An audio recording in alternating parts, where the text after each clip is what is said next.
Anong lasa ng ice cream ko?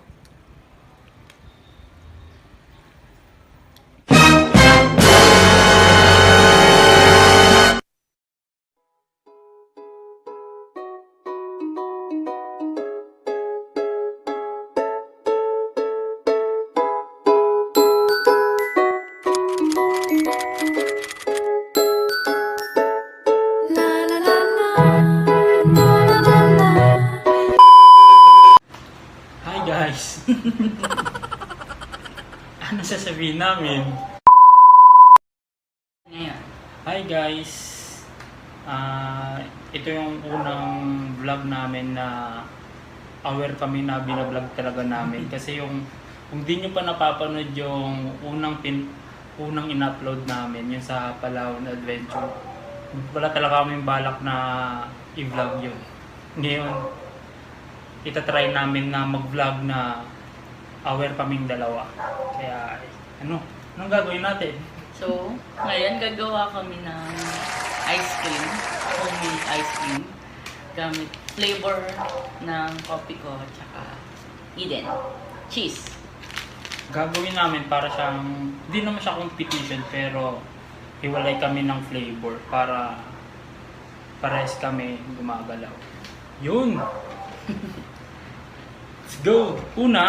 Anong una natin gagawin? Etong Nestle, pinatigas namin or nilagay namin sa ref for 8 hours. Oo. Para siya ay tumigas. Ba't ganyan? Hindi ko alam paano ba? Ito. Ganito kasi. Yun! Ganun pala. Paano masabi?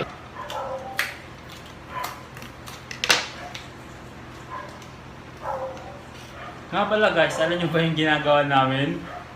Sabi naman na ba? Yung gagawin natin? Flavored sabi mo eh.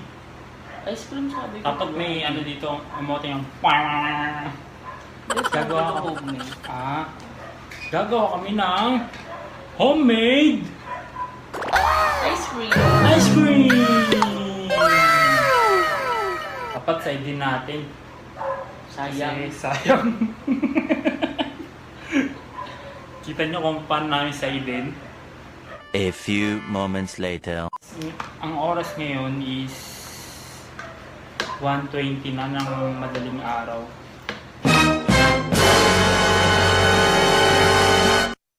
At naisipan lang namin talagang gumawa ng ice cream tapos i-vlog kasi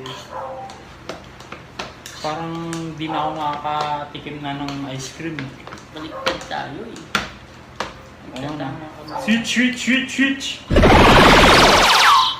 Kaluwete kasi. Kaluwete kasi pala ako. Bitter. Oo. Mamano-manuhin namin siyang haluin.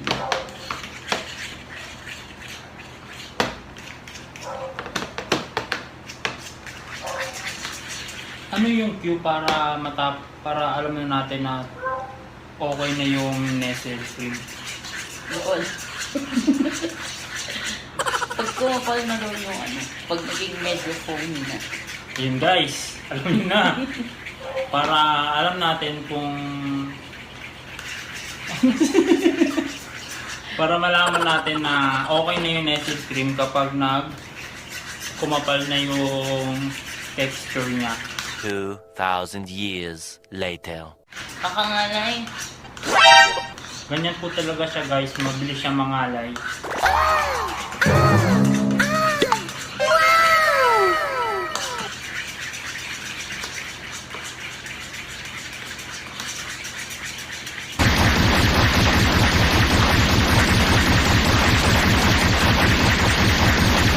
May iniisip akong sabihin kaso lang baka kung kapag nagaganito, alam niyo ba guys bakit mas magaling ang mga lalaki sa pagbabati ng Nestle Cream? Hey guys, mas maganda po yung sa akin Paano masabi? Ang gagawin is yung condensed milk. Yun. Malapot na gatas. Hatiin namin sa dalawa.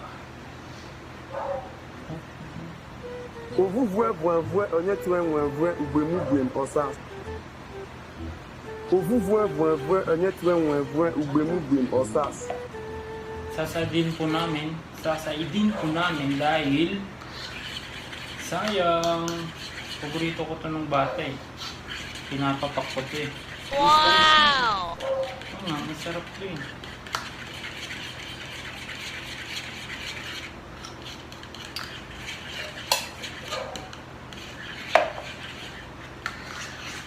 Halu-haluin lang guys. A few moments later. Parang ganito na yun sa ice cream na to, no? Na to na yung ice cream. Paano masabi? Ang gagawin ko pala guys is yung cheese flavor. Saka yung kanya naman is, ano yung gagawin mo? Kopiko, blanca. Wala nang mild.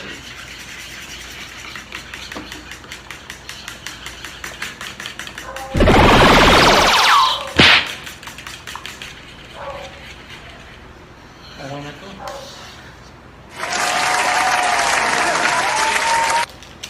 Lagyan na natin yung mga flavor. Ovuvue vuavue onye tue nwevue ugbemu gwem osas.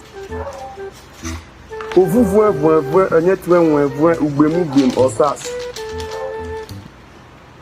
Matagal ka dyan. Bakit? Ganito ka dyan. Paano masabi? So maraming cheese. Nung bata ko guys, talagang pinapapak ko yung cheese. Wow! Narinig ko kanina yan.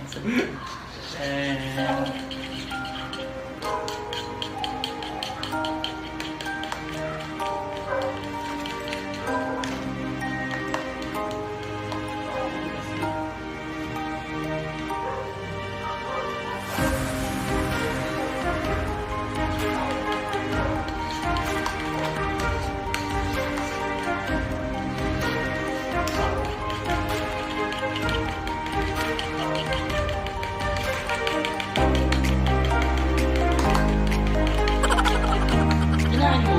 Hindi. Joke lang.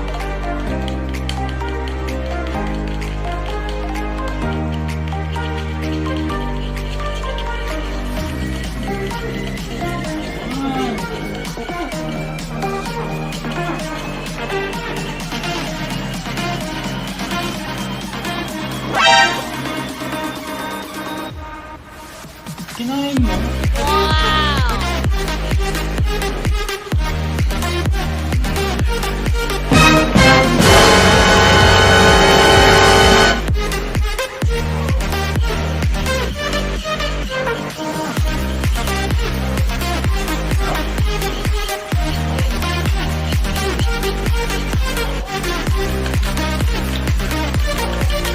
Kami lang natin ito ng mga 2 to 3 minutes. 2,000 years later. Ang dami naman ng pinangaan niya. Sarap yung sapa. Lasang kape.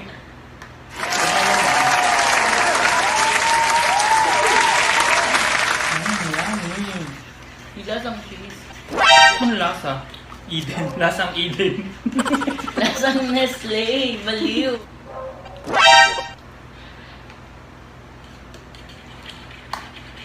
Dami na yung take it eh. Ayun.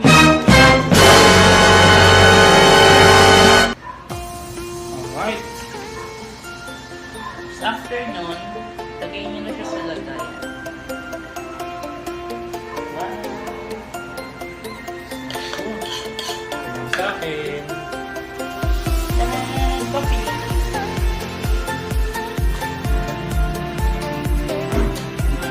Nasa rep. Wow!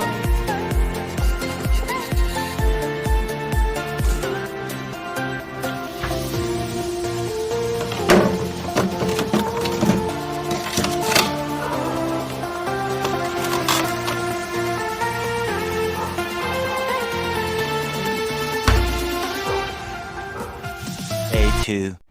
Okay, let's get it! Check natin ang ice cream. Oh no! Malambot pa! Pawi!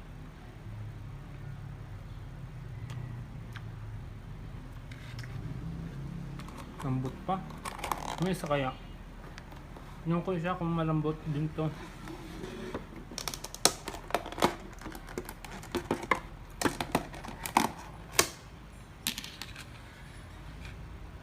Ito matigas na. Matigas na tong isa.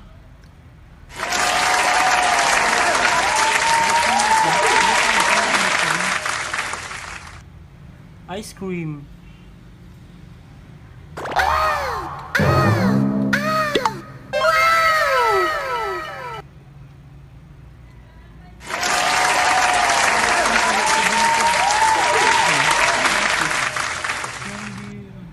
Lambot.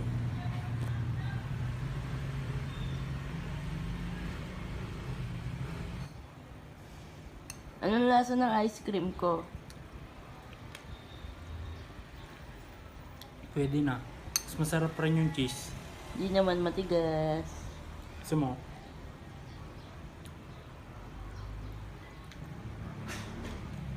Pwede na. Mas masarap pa rin yung cheese. Accept yung aking coffee.